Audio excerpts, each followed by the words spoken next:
Hey, how's it going? Today I am going to show you episode 4 of my series Paranoia, in which I'm going to cover the Australian series. It's an Australian and American collaboration, and it is a show called Pine Gap. And, in keeping with what I've been doing, I'm just going to try and link some things, some parallels in the show to common era right now. And I want to frame it somewhat, the connections I'm making here. And so, what I feel very strongly is that balance is a factor, and the lack of it. Okay, and so I think we can all agree that right now in June of 2020, we've been experiencing, well, in some forms of imbalance, we've been suffering it a long, long time, and as a collective, when things change over hundreds of years, there's sort of a tidal, tidal, as in oceanic tidal things, a sort of tidal feel to the way the I guess I would have to term it as emotion and feeling that translates into action, like we're seeing today over, let's just say, in the case of, like right now, they're talking about police brutality, or the protests are about police brutality against blacks. Well, there's been a lot of turmoil for, black and brown people in this country for about 400 years, and I'm always sort of annoyed that Native Americans or First Nations people or Americans, the ones that were just here already, just don't get proper inclusion in this, because they got swept up, or black people got swept up, like everybody just kind of got swept up that wasn't Caucasian, and deemed by the colonials that just came in and said, okay, we're just gonna measure for new drapes in here and just get rid of everything else. And so that, of course, generates a lot of feelings because there's cruelty involved. Just on the surface of what I just said, not even with any details. I think that's very cruel that you would just come in somewhere and take over, and then, when the current inhabitants are kind and are sharing with you and teaching you how to live in this new land, because you're not botanists, you're like sailors and salesmen. You don't know really probably how to farm in some place you've never been. And so their kindness was repaid. And then, when slavery, that we all think of as only black people, but it wasn't, came along, I think they pretty much just snatched up anyone that they felt weak or was made weak or marginalized in such a way that they could be swept up into being owned and being used like tools and commodities and thought of as, primitive and less than human. So things have been really bad. Like when Mr. Floyd was killed, that was really bad for all of us, whether it hurt you and you felt sad about it, or you had a worm in your brain and you enjoyed it and you thought he deserved it. Although no one deserves, I'm sorry, passing a counterfeit $20 bill, allegedly, we never even found out if it was actually the case. Kind of doubt it, now that we all know some things, but, that's not, to me, enough for, not being a jury or a judge or a prosecutor or any of those things, right? Like the police officer, I don't think trying to pass, or being, accused of trying to pass a fake 20 is worth death without due process, and also get the F off the dude's neck. So, like, things can proceed the way they're meant to, the way they're supposed to. Okay, I guess I'm just going to go into a full digress here.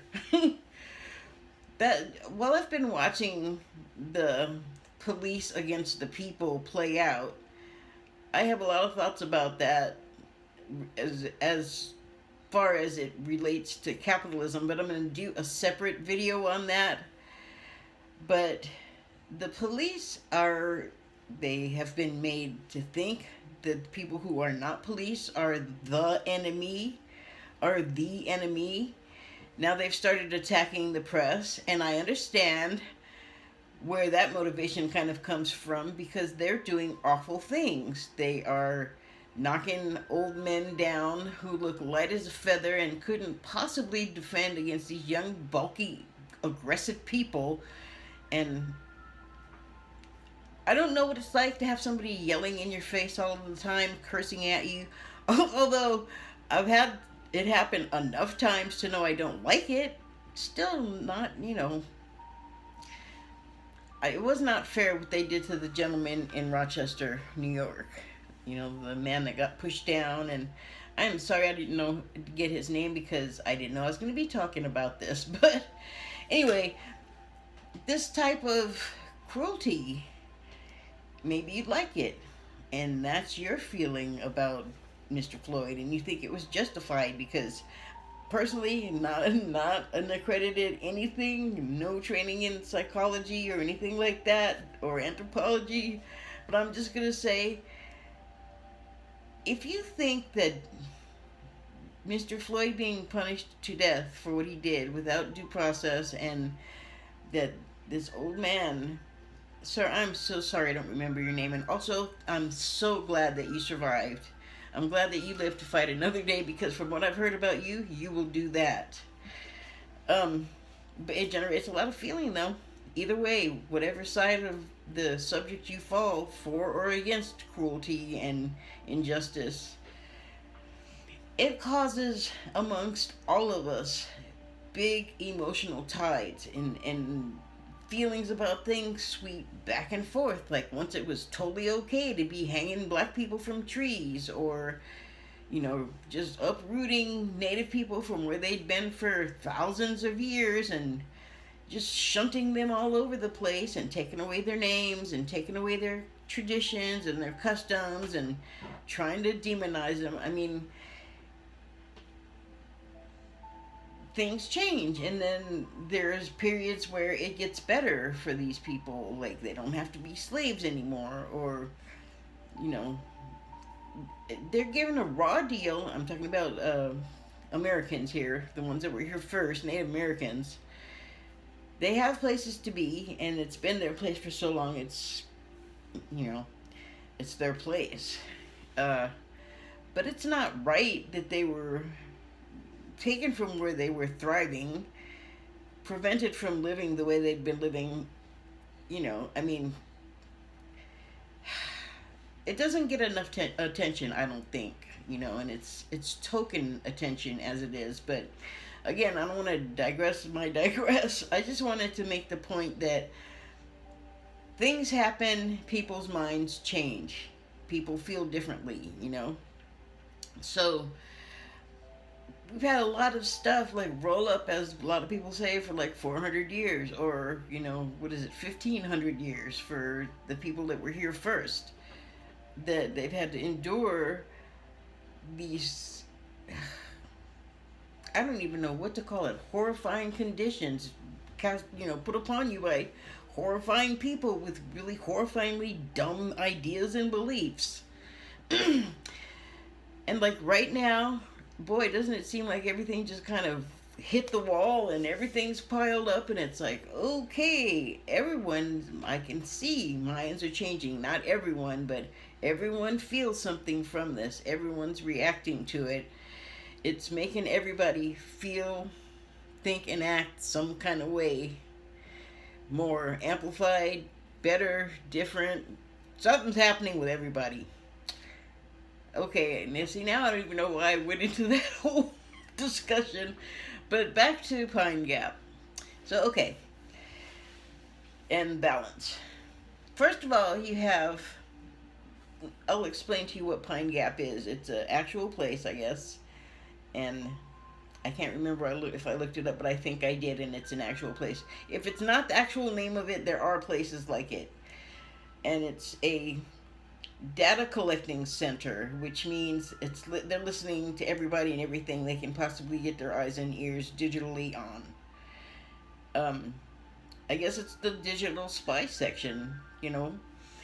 So it's in Australia, and it's a site that's shared by Australia and the U.S. or hosted by Australia. But since there are allies, then you know they're teamed up in reality. But in the context of the show, they're allies, and there's a representative from the U.S. that's like the project boss, and then there's someone from Australia who's their representative at the project and the boss of it. And so I'm just gonna this is a 6-episode show, so it was really easy to just watch it a few times and reacquaint myself with it, because I watched it the first time probably, oh my god, like 6-7 months ago now. And I'm gonna, the president it enters into the show from time to time. There is someone that is the U.S. project boss's boss, who I forget her title. She's barely in it, so I'm not going to mention her. I'm not really going to go into the president, because what I'm concerned with here is the other thing that I am getting from this show that relates to life is relationships. So relationships, in balance, out of balance, there's a spectrum in reality and in this show. And sort of in between and over top, kind of, and also in the background is China. And I characterize it that way because it's coming from my perspective as an American. If you're an Australian, you have a completely different perspective, I would imagine, because they are, like everyone else in the world, big training. No training right now. You can't get too close. Sorry. But trading partners with Australia. I mean, they're very close neighbors, especially compared to the U.S. And they have a different sort of tenor to their relationship because of their proximity. But they're in the mix in this story, and so I did make a little chart to kind of explain where I'm going and who I'm going to be talking about. So China is, as in life, they're secretive and extroverted, and they're wanting to be the big man on the planet, like the U.S. has been for a long time. And understandably, as an American, I can say that people overseas are like, I'm sure, sick of us saying that this is the greatest country in the world. I'm sorry. I can't say that about us when I know that we call out so many other countries like China for human rights violations, and we're the biggest hypocrites about that kind of thing, because look at what's happening right here, right now in June of 2020 on our streets. So, I'm not just like a blind patriot, I don't even have like patriotic feelings in that way about this country, or the country and the name and the borders or any of that stuff. I'm much more inclined to align myself with just people and the planet. Well, all the other stuff is a construct as far as I'm concerned. Well, mini digression there. Okay, so, but the reality is, and the fictionality referring to the show is, that China and the U.S. and Australia have a dynamic going on. And so again, like in the last show I did, which was I think Secret City, uh, it was Australia kind of in the middle. But this has something completely other going on, and if you watch the series and you get to find out who is actually doing what and is who, because no one is who they seem to be. And that's awesome. I love it. It's like a very, they just do so good with these shows in Australia. I'm just smitten. 6 episodes and it's so textured, and it just starts, middles, and ends, ties up in a neat little bow, and you're disturbed and satisfied, and it's great. Okay. So, I'm just going to point out a few things here. See if I can do this. I tried to prepare this before I came in here, and on the way here, some stuff got taken off. But, oh yes, and then I'll have to do my housekeeping for YouTube. Hi, it's just for entertainment. I'm just talking. It's just my opinion. I'm just making connections. I'm not trying to make trouble. Everything's cool. So, there. Okay, so about the other stuff though. So you see how I set it up there? China's kind of floating above everything because they're there and they're not there in this story. And boy, does this all look backwards. So the American project boss is Ethan James, and he works with Kath Sinclair, and they're both under pressure because the relationship between the three above them generally is like in constant flux. It's always like almost aggression, almost peace, almost prosperity, and then that's what people in general see presented. But under the surface, everybody's trying to get theirs, and everyone's doing it in certain ways that's trying to outfox the other players. And so these two team leaders are project bosses that basically monitor the monitoring of Pine Gap. I'm going to call them the Watchers. And the main Watchers in this that I'm going to focus on are the A-Team. And so I'll talk about them more. And I just wanted to include for the U.S. Jacob Kiddo and that's Australia. For Australia, Jacob Kiddo, and in the U.S., Rudy Fox. These two are kind of perplexing as far as the story goes, because I was never... Jacob Kiddo, I guess, is sort of an everyman, like whatever job needs to be done at the listening station for Australia. Basically, Jacob Kiddo, I guess, has... he can do those things. He's, like I said, he's functional. And then also Rudy Fox, honestly, I'm not sure what his position is. I don't think I ever was clear on that. He didn't really have a title, so I'm not real sure why he is there. And I kind of feel the same way about Jacob Kiddo, and I'm wondering if they weren't just plot devices, kind of, because they were both... Other than Jacob Kiddo being able to, like, sub in for one supervisor type and being the soon-to-be ex-husband of Cass Sinclair, I can't figure out why he's there. And Rudy Fox, more of the same, because basically they're both instigators and troublemakers, and they're just kind of, like, not really great guys. But again, like, they have no titles, and as far as... Well, you know how titles are in, sort of official stuff with countries. They're big on the titles. And then you'll see here is Gus Thompson, who's actually the A-Team, like, supervisor, and he gets edged out, actually, by Jacob Kiddo, which is what I was talking about as far as him being able to do all kinds of jobs. He can... Positions, I guess I should say, within... the context of the Pine Gap that we're seeing here.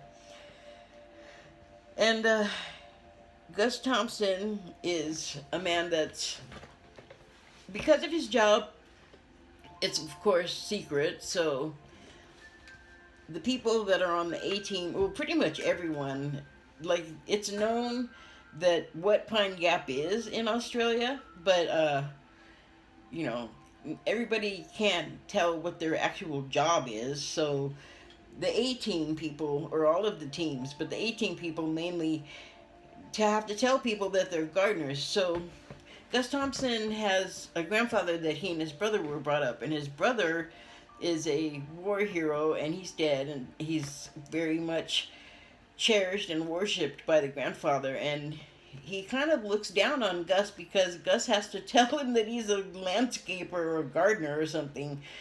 And, you know, every time he talks to his grandfather, he really wants to impress him, and his grandfather only wants to talk about his brother, and he just kind of dismisses the guy. So he's got that going on. And then at work, he makes a decision, and it ends up being, I mean, I guess it was the right decision. I don't know. The whole thing ends up being such a mess, it's hard to know. But he ends up making a decision, you know, like on the spur of the moment, and he gets pushed out of his position temporarily by Jacob Kiddo. And so an investigation begins because of something else that happens in the story. A cyber intrusion. I always lose my words when I'm doing this. Cyber intrusion. So there's an investigation, and then everyone here of the staff and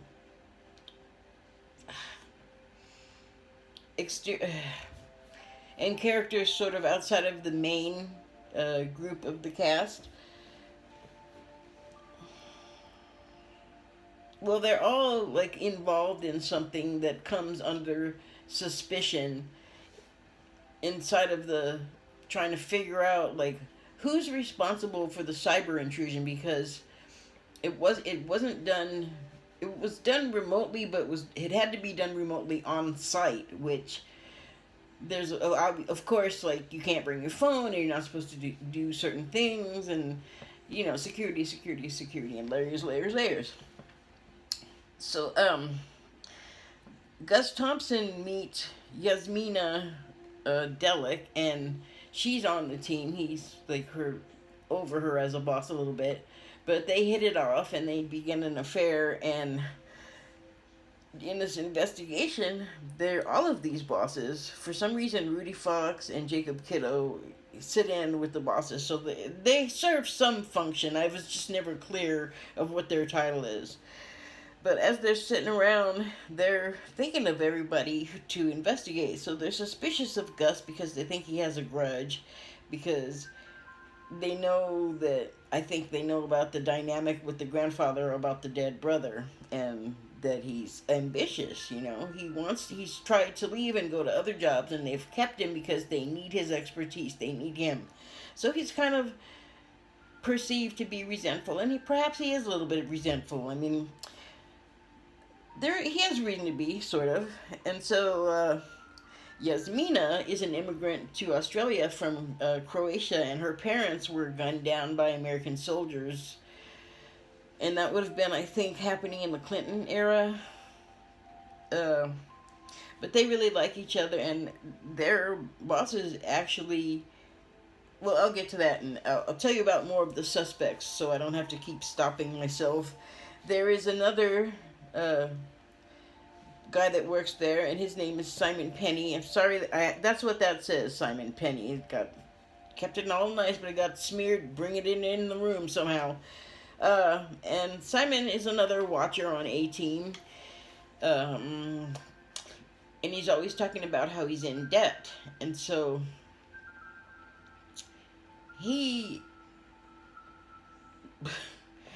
does himself a disservice, let's say, but he comes under suspicion too, but not immediately for the disservice. He just comes under suspicion because, I don't know, I guess they suspect the disservice, his bosses, before it happens.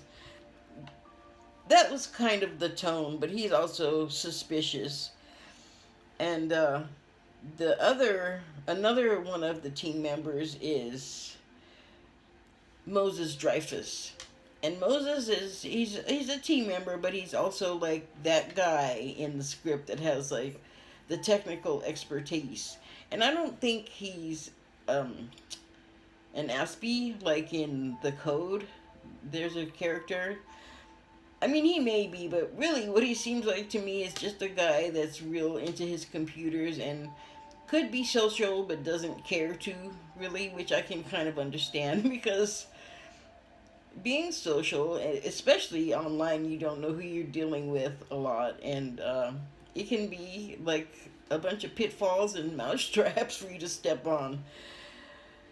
But he's like their A-team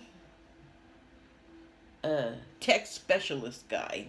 Okay, he's not like all army in uniform or anything like that. Well, you could see if you watch the show, but basically he wears t-shirts and he's a nerd. He's a big nerd. Okay, and then he meets on the way to a party that the bosses cook up to get everybody together on the A-team and see if they can spot the person they're suspicious of that's created the intrusion. So on the way there, Moses sees this young girl, Marissa Campbell, on the street, and she's busking, which the way I learned it is you're out there with your instrument, like a guitar or whatever, and a hat's down on the floor in front of you, or a can or something, and you're playing your thing or performing whatever it is you do for, donations. And so I learned it from the English, and so that's busking, but instead of like playing music, she's actually doing math tricks. So tech nerd, guy walks by, and he like just totally pretty much drops a turd in the middle of her deal, because she was going to get $50 off these people if they couldn't, like doing a 3-card Monty in a way, but not using that precise device. But she was prepared to get $50 from these people if they didn't get the math question right, and that's what it was that attracted Moses, was that it was a math question. So he went in and just kind of blew up her score, and she gets mad, and because Pine Gap is such a small town, she's able to find exactly where he resides and shows up at his door after hours, is like banging on it going, "Hey, you owe me $50. You made me lose it." So he invites her in, and she says, "How did you know my trick?" And he explains like the technique that he knew to, get to the answer. So they end up becoming friends. And that's all it is. He's her friend, he helps her out. But that comes under suspicion because she looks very, very young. She's actually of age, but she dresses like a kid, and she is young, and she's all beat up, and so immediately they think she's like a prostitute or something, and they think that he's like messing with this underage girl, and they don't know if he's the one that is responsible for the tech intrusion, because he was responsible for discovering it. Let's see here. Some peripheral, that was the word I was looking for earlier. So some of the peripheral characters that are actually very important, but they have sort of smaller, they show up less. The couple of the characters, they're actors, but I noticed in doing this, and like 4 parts of this have been about Australian shows or shows that originated from there. I noticed that every time there's Indigenous actors, like in the cast and crew lists, they don't just say character, person's name. It says person's name hyphen, parentheses, comma, Indigenous actor. It's like, you can see that if you look at them. You don't have, you don't point out like black actor for black people or white. It's like, I don't know. It just kind of irritates me. But anyway, there are three characters, and two of them play very prominent roles, even though they're kind of like featured in a small way. They're part of the the luscious gooey center when you get to the to the end of this and you find out just what's what. Dr. Paul Dupain, and like obviously he's a doctor at the local clinic, and then he has a daughter, and she's a student, and she's a college student, and she's an activist, and she's a firecracker. She's very funny, and she just thinks circles around everybody here. And I just wanted to mention, speaking of indigenous actors, there is another one in here, and she was in the first episode, which was oh my goodness, episode one. I as soon as I get done and turn everything off, I'm going to remember the name of the Glitch. That was the first show that I covered, and she played a mother in that one, and her son in Glitch was in the second one. Not her son, but this actress was a mother again, and the guy that was her son in Glitch dates the daughter in Secret City, I think it was. Yeah, I think it's Secret City. So I believe the code is in between. And the actress that shows up in Glitch, Secret City, and now in Pine Gap is named Lisa Flanagan. And I don't know why she's not on here. But I just wanted to mention that she, at least, and the actor that plays her son and not her son in a couple of shows, Ian Mick. Try to remember to put it in the box, but it's in other episodes. What the heck was I talking about him before?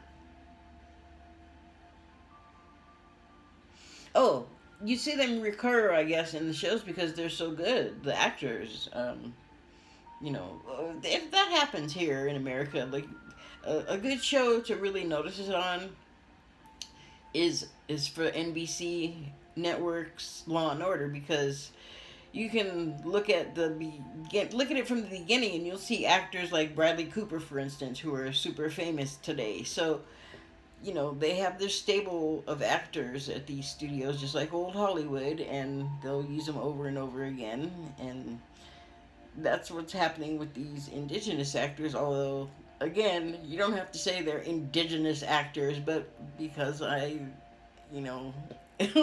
like to keep the indigenous people in focus, I'm mentioning them. Anyway, sorry about that. Digress. Now you're probably all confused. Let me see if I can catch myself up here. Alright, and so other peripheral but important characters are Belle James, who is the wife of Ethan James. Here we go. And you can see here, and she doesn't work at Pine Gap.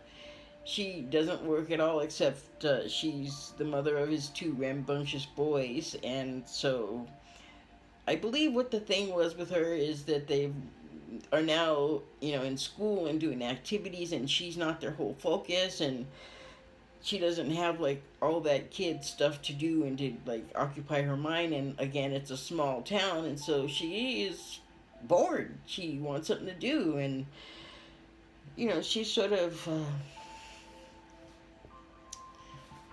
struggling a little bit to fit in the situation there, and so she becomes attached to Mr. Zhou Lin, and he is Chinese energy exec / spy. You don't find out he's a spy till later.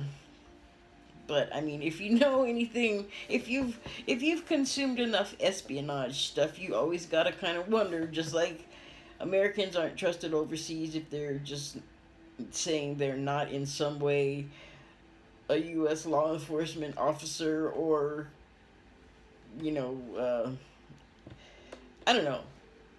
From what I understand, a lot of U.S. people appear to be a civilian in some capacity and be something else entirely in another capacity overseas. And I think we can all work out how that goes. And so you just immediately, like, since they're trained to people that are spies, you know, sees, okay, well, this is a link for me to get in. She's going to be weak to the type of effect that I know how to have on her, and indeed he is. It's kind of sad about her. Oh shoot. Okay, you can just go down, I guess. Pardon me for 1 second. I have stuff dropping and dripping, and I don't want it to fall and break. Stand up, please. Thank you. Okay. So he wheels her in. Jew does. He wheels in Belle Gates and begins an affair with her, which is in any case not the best idea.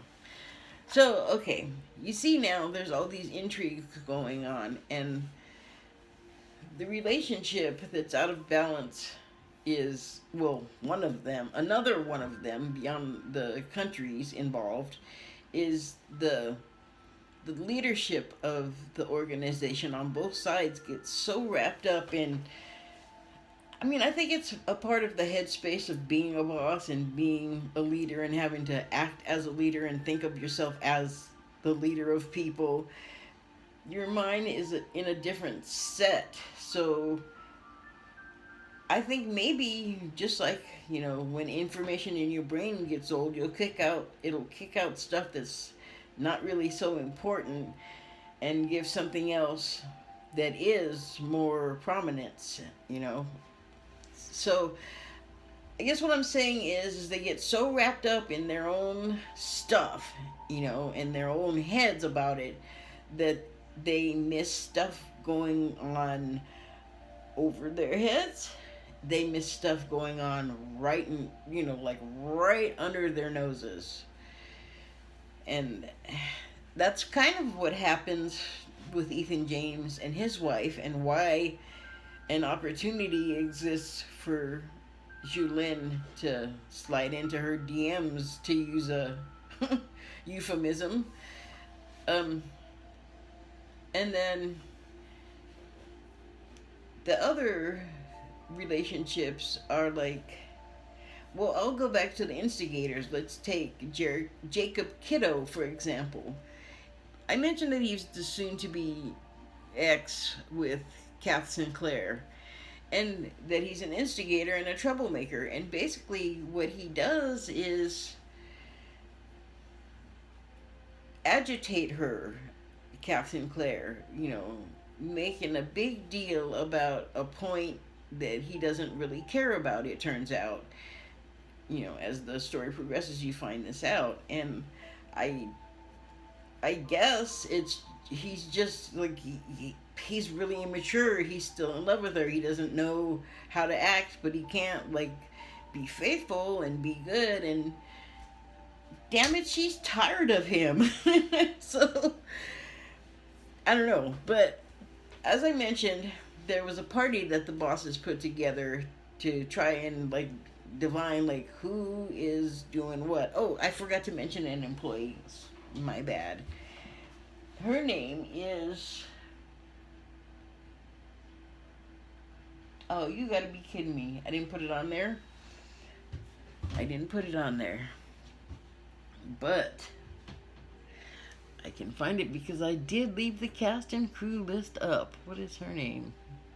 Come on now.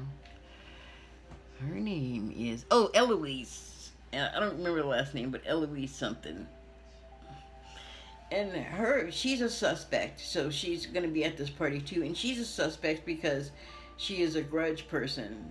She's highly qualified and she's competent, but she's one of those people, I guess, that just rubs people the wrong way. And she's a narc, because she tells on Moses that, well, I saw him with this little girl and they got to be together and she's underage and they're doing it, you know, like, girl, mind your own garden.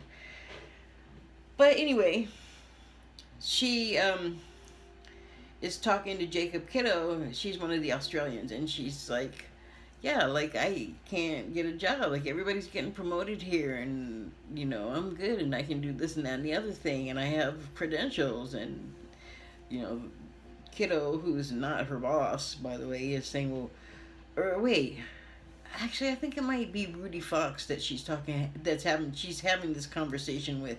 That's the other instigator with no like real purpose. uh, but the point is, she's having this conversation with one of the two who were instrumental in like dreaming up this let's have a party to get them together to bust somebody party.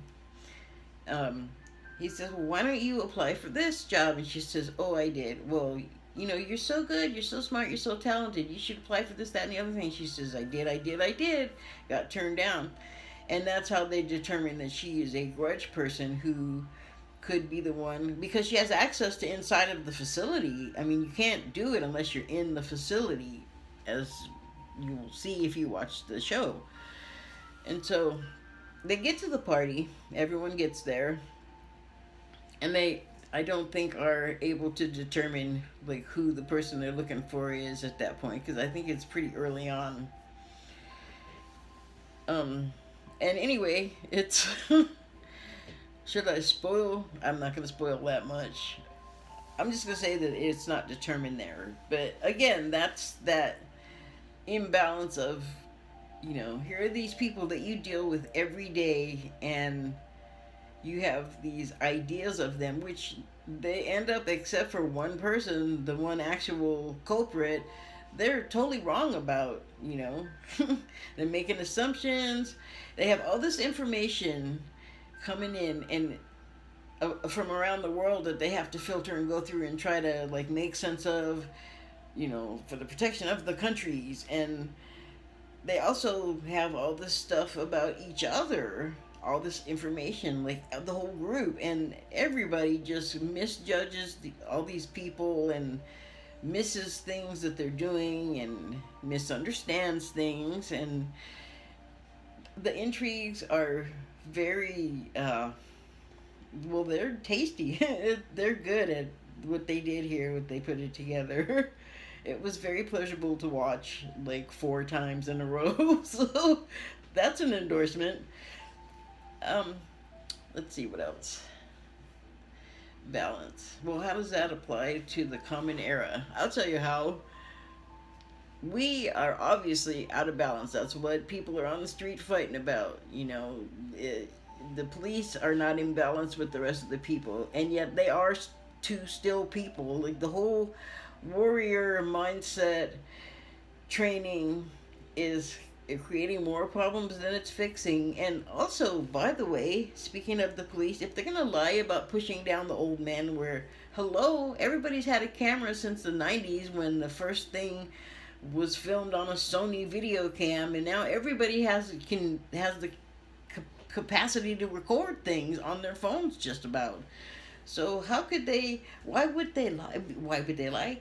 Because their unions and the tilt of society with people, like, I guess not enough of them strongly protesting / understanding the situation, just going along with it. Like, complicity is violence, silence is violence. We've seen it for hundreds of years, and I think for some reason the tide has broken. More and more people seem to be understanding what the problem is, and that's good. So those are the things that I find that relate to our common era, and also relationships. Like, we have to work on those. That is our problem. But it really shouldn't be work. Like, I wish we didn't resent each other so much. I wish we didn't resent each other for what the other one has or is so much, because we are all, if we spent less time worrying about everybody else and what they thought of us and what they were doing, and just kind of like, especially now, just take those moments when you're like, oh, I can't think of this anymore, or, oh, I'm so sick of crying, or oh, I have to cry. Well, if you have that moment where you're like, John, you just can't anymore. Think about all the things. In those moments, those are when we're the most alike. That's my belief. And I think that is the time. I would hope that we would all take advantage of those moments to understand that we all get there. And so, whatever it is that drives us to that point where you just surrender, I want to. What is the word? I'm getting all the. I want to ask that we all just, when we get to those moments of surrender, remember that we all feel that way and we should all give each other a break because we all get to that place. That's it. Balance and relationships. I think I kind of covered my points. I hope that wasn't too confusing. Let me give props to the tinkling you may or may not hear in the background. I've noticed people always say, "Oh, this is happening in the background. That's happening in the background.